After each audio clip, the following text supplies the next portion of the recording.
The storm had not stopped in days. Vharanor's skyline was a smear of silhouettes, broken towers, smog-stained bridges, and flickering orange lights buried under the heavy pall of rain and smoke. The once majestic capital now looked like a dying furnace, its heart burning out, its people slipping into madness. Kael stood in the abandoned bell tower overlooking the lower districts, his coat soaked, his wounds still aching from the fight with Baron Dovan. The bandages around his ribs were dark with old blood. He had not slept properly in 2 nights. Every time he closed his eyes, he saw the Empress falling. The glint of Drax's blade, the widening pool of crimson, Mira's scream echoing like a haunting lullaby. Below him, Mira slept wrapped in a cloak, tucked safely beside the remnants of a burned-out brazier. He had moved her here after the last attack. The tower was old, built before the Republic's founding, and its upper floors had collapsed long ago. The only way up now was through a maze of broken staircases and debris. No watchguard would ever look for them here. Kael leaned against the cracked window frame, staring down at the city. Fires burned in the distance. The plague had taken hold completely. He could hear the wails of the dying, thin, desperate cries carried by the wind. The Republic had turned the streets into containment zones, piling the sick into barges and pushing them downriver toward the sea.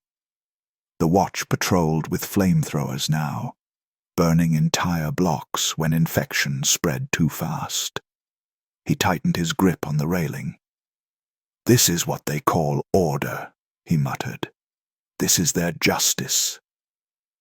From the documents taken from Baron Dovan, Kael learned of Baroness Sarah Vane, the city's Minister of Industry, and the next link in the chain. She had been redirecting crystal shipments from the outer islands, using them to power massive experiments beneath the solar reclamation plant, a complex built into the cliffs overlooking the eastern harbor. The reclamation plant had once been a symbol of progress, enormous mirrors and lenses designed to focus sunlight into energy through ether amplification. But under Vane's control, it had become something else entirely, a weaponized machine, turning captured crystal energy into destructive beams of pure light. Citizens whispered of test fires that burned entire blocks in seconds. Kael knew if she wasn't stopped, half the city could vanish in a single blaze. He glanced back at Mira, brushed a damp strand of hair from her forehead and whispered, "I'll come back. I swear it." Then he vanished into the rain. The harbor district was a drowned ruin. Water reached halfway up the walls, rats floated in the currents, and half the lamps were dark. Kael moved through the alleys like a shadow, his boots silent on the slick stone. Occasionally, lightning would illuminate his reflection in a puddle, pale eyes, dark hair plastered to his forehead, and the faint glow of the mark beneath his glove. 2 watchguards stood at the mouth of the bridge to the reclamation plant. Their exosuits hissed softly as pistons flexed. Kael watched them for a moment, breathing in rhythm with their movements.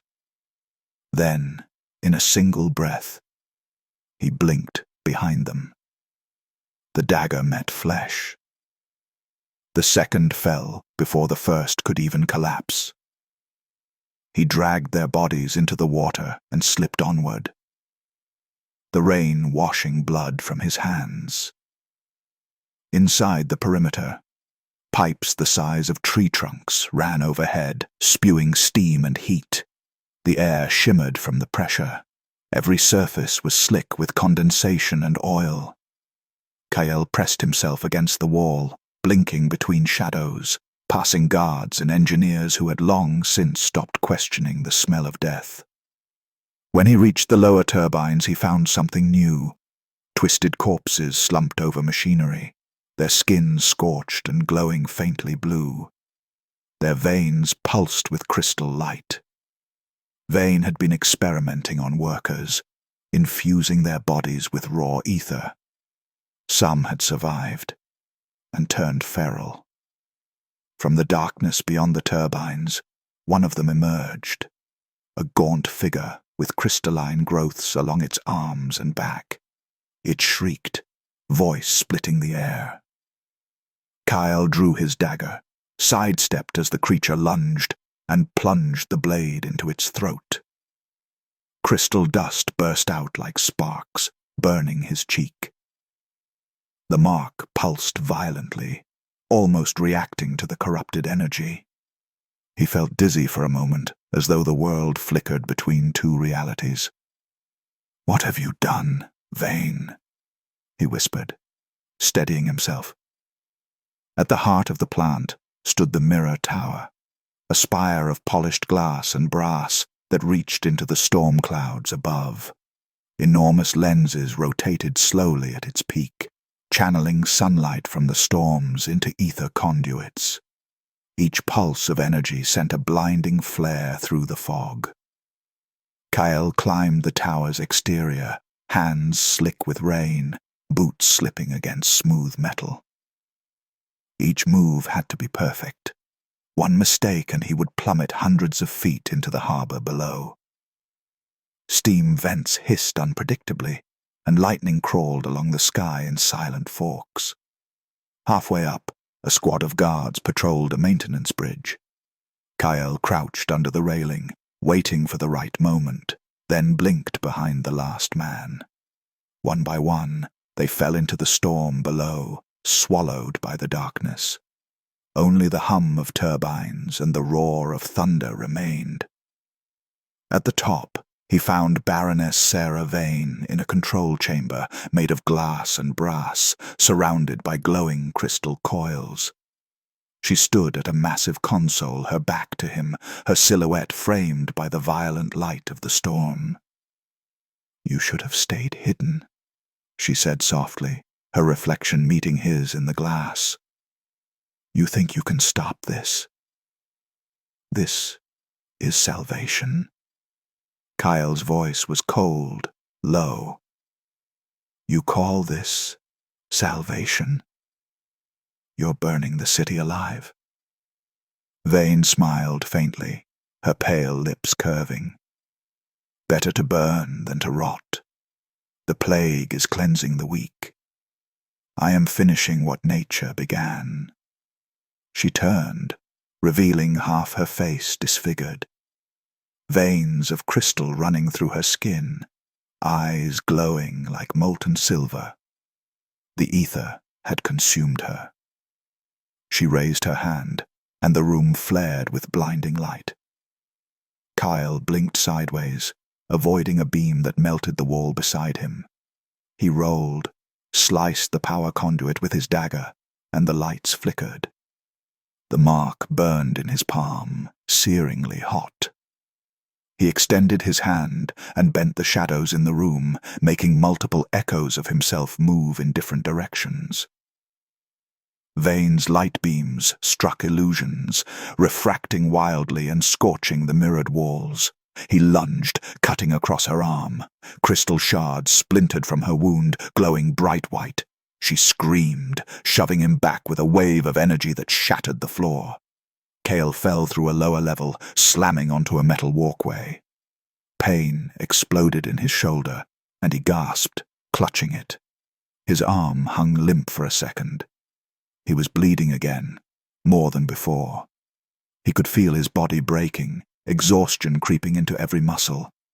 But something deeper inside him, the mark, the connection to the void, refused to let go. It pulsed like a second heartbeat. He blinked upward again, appearing behind Vane, and plunged his dagger deep between her shoulder blades. Light burst from the wound like a dying star. The Baroness convulsed, screaming, and stumbled toward the edge. "You don't understand. He's coming," she gasped, voice breaking. "Who?" Kael demanded. But before she could answer, she fell, her body tumbling through the shattered glass into the storm below, vanishing in a flash of light. The mirror tower began to collapse. Sparks cascaded from the broken conduits, lightning crawling through the air. Kael staggered down the stairs, half running, half limping. Blood trailed behind him. He leapt through a window, landing hard on a lower rooftop, rolling painfully to absorb the impact. His vision blurred from blood loss. As he limped through the rain, the mark pulsed again, not as a guide this time, but as a warning. Something vast and ancient was stirring in the shadows of the city, a presence older than the Republic itself. He could feel it watching him. He made his way back to the bell tower just before dawn. Mira was awake, sitting by the window, clutching her doll. She gasped when she saw him, soaked, pale, blood seeping through his shirt. "You're hurt," she whispered. Kael forced a tired smile. "I've been worse." He cleaned his wounds in silence. Outside, the city's lights flickered and died one by one, as if mourning. The storm had washed away the last remnants of order. Kael stared at his reflection in a puddle, hollow eyes, ragged breath, the faint glow of the mark illuminating the scars on his face. He whispered to himself, "She said he's coming. Then there's more to this than I thought." The mark pulsed once more, deep, resonant, almost like a heartbeat in the distance. The city of Vharanor groaned under the weight of its sins, and in the silence between thunderclaps, Kael felt it, a new darkness rising to meet him.